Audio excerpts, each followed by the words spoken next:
የኑሮ ውድነቱ በአዲስ አበባ የሚታየው በተቋም ዙሪያ ላይ በጣም ከፍተኛ የሆኑ ሐሰተኛ ሪፖርቶች አሉ። ኤርትራኖች በስፋት ከተማ ውስጥ ህገወጥ ስራ ላይ እየተንቀሳቀሱ ይገኛሉ። የከተማችን ሰላም አሁንም ብዙ የተረጋጋ ነገር ያለ አይመስለኝም።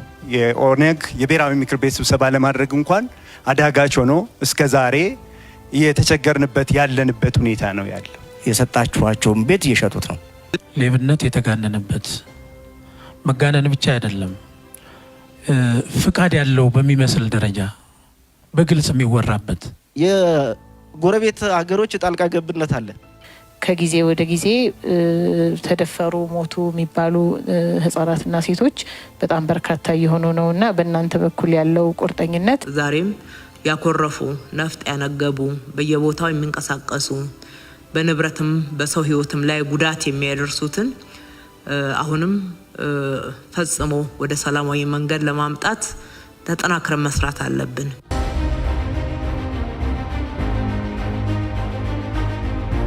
በጋራ ተመካክረን ተግባቦት መፍጠር ነው የመድረኩ አንዱ አላማ። የምታነሷቸውን ጥያቄዎችም ሆኑ ሀሳቦችን መስማት እንችላለን። አዲስ አበባ ሞር ማጆሪቲ ማለት ይቻላል ከእጅ ወደ አፍ ያለ ማህበረሰብ ነው። ለዚህ ከእጅ ወደ አፍ የሆነ ማህበረሰብ የኢኮኖሚ ማረጋጋት ያመጣል ብላችሁ ወደ አምስቱ የአዲስ አበባ በሮች የኢኮኖሚ ማረጋጋት የሚፈጥሩ አንዳንድ እንቅስቃሴዎች እንዳሉ አሳይታችሁን ነበር። የችርቻሮ የጅምላ የተለያዩ ነገሮች። ስለዚህ አንድ ነገር ኮሽ ባለ ቁጥር ነጋዴዎችና ደላላዎች ሰማይ ሰቅለውት ነው እያደሩ ያለ የኢኮኖሚ መረጋጋት የለም። ይሄ ለምን ዘገየ? የኑሮ ውድነቱ በአዲስ አበባ የሚታየውን አንዳንድ ሙሰኝነት የሚታየውን ክቡር ከንቲባ ለእርሶ ጥያቄ የማቀርበው ሌላው ባለ ስራ የሚቀመጡ በየቦታው የሚቀመጡ ወጣቶች ቁጥጥር ተደርጎባቸው ወደ ስራ እንዲሄዱ አሁንም ለማሳሰብ ሞክራለሁ። በጣም ትልቁ እንቅፋት የመልካም አስተዳደር ችግር ነው። በከተማም ዙሪያ ላይ በአገር አቀፍ ሌብነት አለ፣ ሐሰተኛ ሪፖርት አሉ። በተቋም ዙሪያ ላይ በጣም ከፍተኛ የሆኑ ሐሰተኛ ሪፖርቶች አሉ። ስለዚህ ይሄ መንግስት ሌብነትንም ሐሰተኛ ሪፖርቶችንም እንደዚሁ ብልሹ አሰራርንም በቁርጠኝነት ሊታገል ይገባል። እኔ በየቀኑ የማያቸው ፕሮጀክቶች፣ አገራዊ ልማቶች፣ የልማት ትሩፋቶች በጣም በቃ እንደው ማለት እንዴት ልንወዳደር ነው? እንዴት እንወዳደራለን የሚል የማርነቅ እንትን አለኝ። ማለት በጣም እየሄዳችሁበት ያለው የሚገርም ሁኔታ ነው። ይሄ ልማታዊ ስራችሁ ደግሞ ይሄ እየሄዳችሁበት ያለውን ፍጥነት ደግሞ ሊገታ የሚችል ልጓም መኖር የለበትም። ቆርጣችሁ መጣል አለበት። የጎረቤት ሀገሮች ጣልቃ ገብነት አለ። እኛ እንደምናምነው ምናልባት በመግለጫም ጠቀስ አድርገናል። እንደኛ ፓርቲ የጎረቤት ሀገሮች እንደፈለጋቸው ጣልቃ የሚገቡበት እንደፈለጋቸው ምኑንም ለማንሳት እንትን የሚል መቁረጥ ያቃተን ነገር ምንድን ነው? አንድ ሉዓላዊት ሀገር ሌላ ሀገር ጣልቃ ገብቶ እንደፈለገው የሚያደርግበት መስመር መቆረጥ አይችልም ወይ? ኤርትራኖች በስፋት ከተማ ውስጥ ህገወጥ ስራ ላይ እየተንቀሳቀሱ ይገኛሉ። ከዚህ አንጻር የከተማው አስተዳደር ምን እያደረገ ነው? በተለይ ወደ ለሚኩራ አካባቢ ስንመለከት አብዛኞቹ አፓርታማዎች አንድ የሆነ ግለሰብ ብቻ በ100 ሺህ ብር 200 ሺህ ብር አካባቢ እየተከራየ ለሌላ ዓላማ ጭምር የሚያውልበት ሁኔታ አለ ማለት ነው። የዚህም ባክግራውንዳቸውን ስንመለከት አብዛኞቹ ኤርትራኖች ናቸው። እነዚህ በስደት ላይ ዜጎችን በህገወጥ ሰዎች ዝውውር ላይ ይንቀሳቀሳሉ። በተመሳሳይ ደግሞ ከተማዋ እያፈራችው ያለውን ሀብት ዶላር ባልተፈለገ መንገድ ለምንዛሬና ለውጪ እንዲደረግ የሚደረግ አዝማሚያ ስላለበት እዛ አካባቢ ላይ ምን እየተሰራ ነው የሚለው በደንብ በትኩረት ቢያዝ ነው። ሌላው የከተማችን ሰላም አሁንም ብዙ የተረጋጋ ነገር ያለ አይመስለኝም። በተለያየ አካባቢዎች ሃንጎች አሉ፣ ዘረፋዎች አሉ፣ ሌሎችም ነገሮች አሉና በሱ ዙሪያ እኛስ ምን እንርዳ? አንዳንድ ወቅታዊ ለሚነሱ የተቃውሞም ሆነ ግለሰቦች ጥያቄ መልካም መልስ ቢሰጥ በርሶም ሆነ በምክር ቤቱ እጅግ በጣም ጥሩ ነው ብዬ እገምታለሁ። ፖለቲካ ፓርቲዎች ጠንካራ ተቋም ሆነው ወደ ዲሞክራሲ ስርዓት እንዲገቡ መጣር እንዳለባችሁ ሳላሳስብ አልፍም። ሌላው የጋራ ምክር ቤታችን በሁሉም ደረጃ መጠናከር እንዳለበትና መጠናከር እንዳለባችሁ ከወዲሁ መታሰብ አለበት። እንደ አዲስ አበባ ማስተባበሪያ ጽህፈት ቤት እኛ ስንሰራ አንዳንድ አባላቶችን ማዋከብ የሚሰሩ የጸጥታ አካላት አሉና እነሱን ከመቆጣጠር አንጻር እናንተ ትልቅ ትኩረት ሰጣችሁ ብትሰሩልን፣ ለምን የዲሞክራሲ ስርዓትን ለማስፋትም እንዲረዳን የፓርቲዎች በሰላማዊ መንገድ የሚታገሉ ከሆነ ለመንግስት መነጽር ናቸው ብዬ እንዳነሳሁት ቅድም አንዳንድ አባላቶችን የማዋከብ ፕሮባቢሊቲ ስላለ እነሱ ላይ ብታዩዋቸው ለማለት ነው። አመሰግናለሁ። የተለያየ ፖለቲካ ፓርቲዎች አለን እዚህ ውስጥ በርካታ ጥቅም ያለው ሀሳቦችን ለመንግስትም ሆነ ለሀገራችን ህዝብ እናቀርባለን እና በምናወጣቸው መግለጫዎቻችን ምን ያህሉን ምክረ ሀሳቦችን ትቀበላላችሁ? ምን ያህሉን ጥያቄዎች ያቀረብናቸውን አቋሞች እናንተ ገምግማችሁ ወደ ትክክለኛው መንገድ ታስገባላችሁ የሚለው ነገር ነው። ከተማችን የትራንስፖርት ዘርፍ ላይ የተሰማሩ ተራ አስከባሪዎች አሉ። እነዚህ ተራ አስከባሪዎች በጣም በርካታዎችን ለማናገር ሞክረናል። አንደኛ ጊዜያቸውን ጨርሰዋል፣ እኛም እናምናለን። ግን ወደ ተሻለ አካባቢ ወደ ተሻለ ስራ መንቀሳቀስ አለባቸው እንጂ በረም ተነጋግረው ሀሳባቸውን ገልጸው እርሶም ሆነ ካቢኔዎት ትክክለኛውን መረጃና መልስ መስጠት ይገባል ብዬ አምናለሁ። ምንድነው የሚሉት እነሱ እኛ በትራንስፖርት ዘርፍ ላይ ነበር ነው ከትራንስፖርት ዘርፍ ውጭ ባለ ነገር ላይ ነው እንድንደራጅና እንድንሰራ የሚፈለገው። ግን በረም ተነጋግረን ወደ ተሻለና ትራንስፖርት ሆነ ቦታ ላይ ብንሰማራ የተሻለ ውጤት እናመጣለን ስላሉ ይሄን እርሶ እንዴት ያዩታል ብዬ ነው። አመሰግናለሁ። እንደ ኦሮሞ ነጻነት ግንባር ኦነግ እንደ ድርጅት ልናደርጋቸው የምንፈልገው መድረኮች በየሆቴሎች ሄደን ስንጠይቅ ነበር። እንደፈለግነው ህጉ በሚፈቅድልን ስብሰባ እንደዚሁም ደግሞ የብሔራዊ ምክር ቤት የኦነግ የብሔራዊ ምክር ቤት ስብሰባ ለማድረግ እንኳን አዳጋች ሆኖ እስከ ዛሬ እየተቸገርንበት ያለንበት ሁኔታ ነው ያለው። አባላታችንም ከተማ ውስጥ የማዋከብ የስርዓትም ጭምር ስላሉ እነዚህን ጉዳዮች እዚህ ባሉ በርሶ ፊት ለፊት እንድፈታልን እኔ ቃል ይግቡልኝ ብዬ እንኳን ባላስገድዶት ግን አትኩሮት እንዲሰጡበት እጠይቆታለሁ። አመሰግናለሁ። መልካም አስተዳደር ቅድም ወንድሞች እንዳነሱት ሌብነት የተጋነነበት መጋነን ብቻ አይደለም፣ ፍቃድ ያለው በሚመስል ደረጃ በግልጽ የሚወራበት እንዲያርግ አካውንት ሳይቀር በግልጽ የሚሰጥበት ብልሹ አሰራር እናንተ የምትጥሩትን የምትደክሙትን ያክል ከታች ያለው አሰራር ግን መፈተሽ አለበት የሚል ጽኑ እምነት አለን። ሁላችንንም የሚፈትነን ደግሞ እንዲሰጣቸው ይሄ ዲሞክራሲ ስርዓቱ እንዲዳብር ጠይቀው መልስ ያላገኙአሉና ይሄም የመልካም አስተዳደር ችግር ስለሆነ በእርሶ በኩል ቢታይ የሚል ነው። ከሰላምና ከጸጥታ ጋር በተያያዘ በከተማችንም ሆነ በዙሪያው ችግሮች አሉና ይሄንን ለመፍታት እየተሄደበት ያለው አግባብ ምን ይመስላል የሚል ነው። የቢሮ ጥያቄን በተመለከተ የተለያዩ ፓርቲዎች እንደ ግል አንስተዋል። ግን በአጠቃላይ ለሚመለከተው አካልም እንዲሰጣቸው ይሄ ዲሞክራሲ ስርዓቱ እንዲዳብር ጠይቀው መልስ ያላገኙአሉና ይሄም የመልካም አስተዳደር ችግር ስለሆነ በእርሶ በኩል ቢታይ የሚል ነው። ሌላው ያልተነሳ የሴቶች ጋር በተያያዘ ነው። የተለያዩ የማበልጸጊያ ማዕከላት እየተሰሩ ስራዎች እየተከናወኑ መልካም ተግባራት አሉ። ግን ካለው ስፋት አንጻር ከሴቶች ቁጥር አንጻር በቂ አይደለምና ይሄንን ለማድረግ ምን የታሰበ ነገር አለ የሚል ጥያቄ አለን። በተጨማሪም ደግሞ በተለይ ከሴቶችና ህጻናት ጋር በተያያዘ የሚፈጸሙ በርካታ ወንጀሎች አሉ። ሴክተሮች እንዳሉ እናውቃለን። ግን ከጊዜ ወደ ጊዜ ተደፈሩ፣ ሞቱ የሚባሉ ህጻናትና ሴቶች በጣም በርካታ እየሆኑ ነውና በእናንተ በኩል ያለው ቁርጠኝነት ምን ያክል ነው የሚል ነው። መጪውም የምርጫ ጊዜ በመሆኑ በጣም ብዙ ተከታታይነት የሚመጡ ጥያቄዎች ስለሚሆኑ ቋሚ የመወያያ ጊዜ ቢኖረን የሚል ጥያቄ አለን። አራተኛው ደግሞ ምናልባት እኔ በሴቶች ወደ አፍሪካ ሀገር ሩዋንዳ ሄደን የጋራ ምክር ቤቶች ጋር ልምድ ልውውጥ ያደረግንበት ሁኔታ ነበርና ይሄንን የልምድ ልውውጥ በሀገር ውስጥም ሆነ በውጭ ሀገር እንዲህ አይነት ልምድ ልውውጦች ከጋራ ምክር ቤቱ ጋር እንዲደረግ በአስተዳደሩ ተገቢው ድጋፍ ቢደረግልን የሚል ጥያቄ አለን። በእኛ በኩል ያሉ ጥያቄዎች እነዚህ ናቸው። አመሰግናለሁ። ባለፈው ከሶ ጋር በነበረ መድረክ በርካታዎች ቤት ፈርሶ ዳውኖችን አፈናቅላቸው የሚሉ ፓርቲዎች ሀሳብ አንስተው ነበር። አሁን ደግሞ እኔም ማነሳው ያፈናቀላችኋቸው ዳዎች የሰጣችኋቸውን ቤት እየሸጡት ነው። ስለዚህ ዳ አልነበሩም ማለት ነው። ማለት ቤት ስለፈረሰባቸው ቅያሬ ያስፈልጋቸዋል። እሳቸውን እየሸጡ እያከራዩ ነው።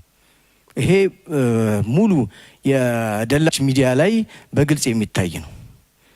ስለዚህ እዛ ላይ የሰራችሁት የቤት ድሃ ማህበረሰብ እንዲኖርበት ነው። ድሃ ማህበረሰብ ያልሆነ ሰው ደግሞ ሲሸጥ ህጋዊ እርምጃ ሊወሰድበት ይገባል። ሲያከራይ ህጋዊ እርምጃ ሊወሰድበት ይገባል። ለምን ትርፍ ቤት ያለው ትርፍ ቦታ ያለው ነው ማለት ነው ልማቱን ለማደናቀፍ ሲጮህ የነበረው እና እሱ ላይ እጅግ በጣም ትኩረት መደረግ አለበት የሚል እምነት ነው ያለኝ። ከዛ ውጪ ፍልሰትን ነው ማንሳት ፈልገው። በከተማችን እጅግ በርካታ ማህበረሰብ አሁንም በፍልሰት እየመጣ ነው። የሰዎች መዘዋወር መብት መንፈግ አይደለም ፍልሰት። ከተማዋ ላይ ከተለያየ አካባቢ የሚፈልሰው ማህበረሰብ የሚፈልስበትን መንገድ እንኳን ሳያውቅ ነው የሚመጣው። ብንወስድ እዚህ ወደ ኮተቤ አካባቢ አንድ ቤት ውስጥ እስከ 10 ምናምን ሰው ነው የሚኖረው በክራይ ማለት ነው። አንድ ቤት ውስጥ ማለት ነው። ይሄ ማለት ምን ማለት ነው? አሁን ከተማው ላይ የስራ አጥነት ችግር ሌላም ጉዳይ የምናነሳው መነሻዎቹ ራሳቸው ይሄ ፍልሰት ከተማው ላይ የሚያመጣውም ጫና አለ። ከሚያመጣው ጫና አንደኛው የፖለቲካ ቀውስ ማምጣት ነው። አሁን የስራ አጥነት ችግሮችን ለመቅረፍ የከተማው አስተዳደር የሚሄድበትን ርቀት እያቀጨጨ ነው የሚመጣው። ለምን በየቀኑ የሚመጣው የሚፈልስ ሰው ከተማውን እያጨናነቀ ስለሆነ ከዚህ ጋር ተያይዞ ያሉ ነገሮች። ሌላ የጎዳና ልመና ከዚህ በፊትም አንስቼው ነበር። ወሰደ ምክር ቤቱ በቅርብ ጊዜ አዲስ ነገር እንዳመጣ ይቻለው። ነገር ግን ትኩረት ተደርጎ ሊሰራበት ይገባል። ሰው አይቸግረው አይለምን አይደለም። ነገር ግን የልመና ስርዓቱ ከልመና አልፎ ስራ ሆኗል። አዲስ አበባ ውስጥ የተቸገራቸው ሰዎች አይደለም እየለመኑ ያሉት። በልመና ሰበብ መኪና ስርቆቱ እጅግ በጣም በዝቷል። በርካታ ሰው እየተቸገረበት ያለው ጉዳይ የልመና ሂደቱ ነው እና የልመና ስርዓቱን ለማቆም የከተማው አስተዳደር ሰፊ መንገድ ድረስ ታችኛው አካል ድረስ እየሰራ ያለውን ስራ እናውቃለን። ነገር ግን ጎዳና ላይ ያለው ነገር ቁጥጥር ያስፈልገዋል። ጨርቆስ ክፍለ ከተማ ላይ የተሰሩ የኮሪደር ልማቶች ወይም መዝናኛዎች በጭነት መኪኖች ወይም በገልባጭ መኪኖች እንደው ከትላንትና ወዲያ እንኳን ሳያቸው መልሰው የሚበላሹበት መንገድ አለ። አስፓልቶቹ እነዚህን እንዴት ነው መቆጣጠር የሚቻለው? የተሰራውን ንብረት ይሄ ሁሉ ንብረት ፈሶበት የተሰራው ስራ በገልባጭ መኪኖች እንደገና መልሶ የሚበላሽበት መንገድ አለ። እሱን እንዴት ነው የምናየው? የአካል ጉዳተኞች በፖለቲካ ውስጥ በተለያዩ በኢኮኖሚ ተሳታፊ እንዲሆኑ መንግስት እንደ መንግስት ለአካል ጉዳተኞች ትኩረት ቢያደርግ፣ ህዝቡም ደግሞ ለአካል ጉዳተኞች ያለው ግንዛቤ ቢስተካከል ቢሰጠው ግንዛቤ እንዲሁም ሌላው አካል ጉዳተኛው ራሱ ፖለቲካውን ወይ አሳሪ ወይ የሆነ ነገር አድርጎ ከመፍራት ይልቅ ለአካል ጉዳተኞች ለራሱ ግንዛቤ ቢሰጥና አካል ጉዳተኞች አልሚ ለሀገር አስተዋጽኦ የሚያደርጉ ሀገርን የሚደግፉና የሚጠቅሙ መሆኑን ተረድተው በየትኛውም የእንቅስቃሴ መድረክ ሁሉ ተሳታፊ እና አስተዋጽኦ እንዲያደርጉ ቢደረግ። ከሰላም አንጻር ያነሷቸውን ጥያቄዎች አንደኛ ኮንሰርኑ በጣም ትክክል ነው። በሀገራችን ዘላቂ ሰላም ለማረጋገጥ መረባረብ አለብን። ብዙ ያደጉና የተለወጡ ስራዎች እና ውጤቶች የተገኙ ቢሆንም ዛሬም ያኮረፉ ነፍጥ ያነገቡ በየቦታው የሚንቀሳቀሱ በንብረትም በሰው ህይወትም ላይ ጉዳት የሚያደርሱትን አሁንም ፈጽሞ ወደ ሰላማዊ መንገድ ለማምጣት ተጠናክረን መስራት አለብን ብላችሁ ያነሳችሁት በጣም ትክክል ነው። መንግስትም ይሄንኑ እያደረገ ነው። እንደ ፓርቲያችንም ይሄንኑ እያደረግን ያለ ነው። ሰላምን ከማጣት ማንም አይጠቀምም። ከመጣላት፣ ከጦርነት፣ ከመገዳደል አላተረፍንም። በሰላማዊ መንገድ በተሟላ ሁኔታ ብንንቀሳቀስ ዛሬ ኢትዮጵያ ላይ መጣ የምንለው ለውጥ በእነኚህ ባለፉት 7 ዓመታት ከዚህ በላይ በሆነ ነበር። በተለያየ መንገድ የጎደሉ የተናጉ ኢኮኖሚያችንን ለመገንባትና ለመጠገን የምናደርገው ጥረት ከዚህ በላይ ውጤታማ በሆነ ነበር። በጀቶቻችን ከዚህ በላይ የልማት የማህበራዊ ጥያቄዎችን ለመመለስ በተሟላ ሁኔታ በዋሉ ነበር። ነገር ግን እንዳለመታደል ሆኖ ሁልጊዜ ኢትዮጵያ ላይ በሰላማዊ መንገድ ተነጋግሮ ጉዳዮችን ከመቋጨት ይልቅ እኔ ያልኩት ካልሆነ ወይም ደግሞ እኔ ካልሆንኩ ሰርዶ አይብቀል አይነት የሚሰማበት አይነት ድምጽ እና ሁኔታዎች ያጋጥሙናል እና በዚህ ብዙ ዋጋ ከፍለናል። ይበቃል። ሁሉም ወደ ሰላማዊ መንገድ እንዲመጣ እንፈልጋለን። በየጊዜው ጥሪ እየተደረገ ነው። ንግግሮች እየተደረጉ ናቸው። ለዛ ፈቃደኛ የሆኑ ብዙዎች ወደ ሰላማዊ መንገድ መጥተዋል። የተሻለ ሁኔታም እየተፈጠረ ነው ያለው። አሁን እንግዲህ እንደምታዩት እንደምንሰማው የሰላማዊ መንገድ እንዲሰራ ብዙ ጫናዎች እየተደረጉ ናቸው። በነፍጥ እና በጦርነት ብዙ የሚሳካ ነገር አለመኖሩ ወደ ድምዳሜ እየተደረሰ ወደ ማመን እየተደረሰ የመጣ ይመስላል። እሱ ሲቆም ደግሞ አጀንዳዎች እንዲዘጉ አይፈለግም። መነጋጃ አጀንዳዎች ያስፈልጋሉ። ሰላማዊ መንገድ መርጠው ነው ማለት አይደለም። ግን ነገር ግን በነፍጥ የፈለጉትን አላማ ማሳካት እንደማይችሉ ሲያውቁ ህዝብን ቅር የሚያሰኙ ህዝብ የኑሮ ጫና የፈጠሩበትን ሁኔታዎች በመውሰድ ህዝባዊ አመጽ ጥሪ ሲደረግ እንሰማለን። በተለያየ መንገድ ህዝብን እንዲከፋው ወደ እነሱ የሰላም ማደፍረት አጀንዳ እንዲገቡ ግፊት ይደረጋል። ይህንን ሁላችንም ልንነቃ ይገባል።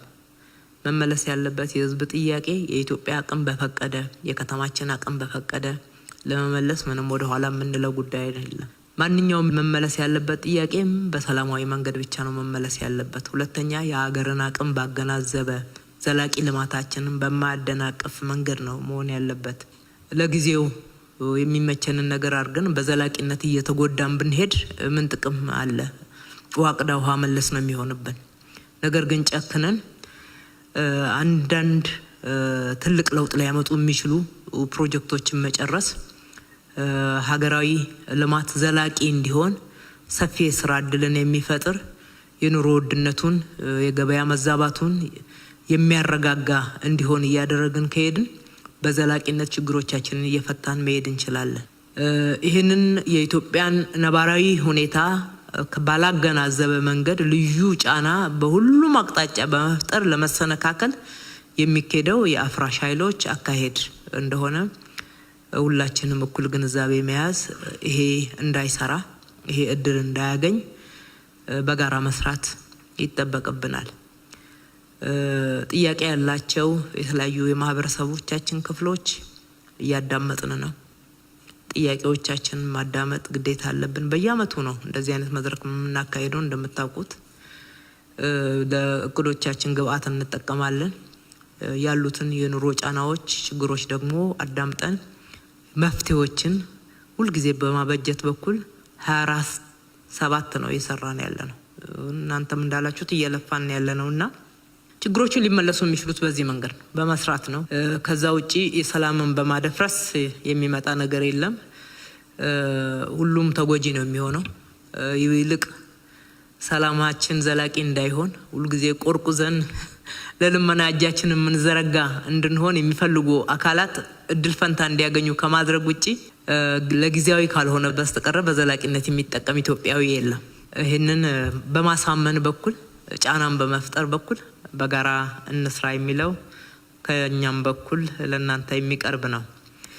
እየሰራን ያለ ነው። ከዚህ በላይ ግን ጥረት ይጠይቃል። አንዳንድ የጎረቤት ሀገራት በኢትዮጵያ ውስጥ ለምንድን ነው ጣልቃ የሚገቡት ብላችሁ ላነሳችሁት ጣልቃ እንዲገቡ በምንም አይነት አንፈቅድም። ኢትዮጵያ ከየትኛው ሀገር ጋር በተለይም ከጎረቤት ሀገራት ጋራ ሰላማዊ ግንኙነት ነው መፍጠር የምትፈልገው። መከባበርና መተባበር ላይ የተመሰረተ ግንኙነት፣ የጋራ ጥቅምን ባከበረ የግንኙነት